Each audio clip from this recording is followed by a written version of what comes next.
Indonesia guys, itu adalah gurita cacing biru guys. Kalian lihat tuh warnanya tuh, dia langsung berpendar gitu guys ketika deket-deket, dan jangan sampai kalian pegang guys. Ini aku Hewan paling mematikan di dunia ditemukan oleh seorang pria di Laut Indonesia.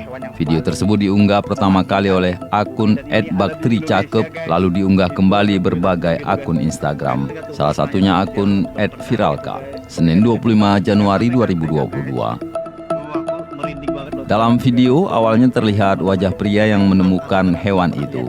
Ia mengaku kaget dan tidak menyangka jika hewan mematikan itu berada di Laut Indonesia. Ini aku beneran kaget banget. Ia lalu menunjukkan seekor hewan dengan corak polkadot berwarna biru berada di atas karang.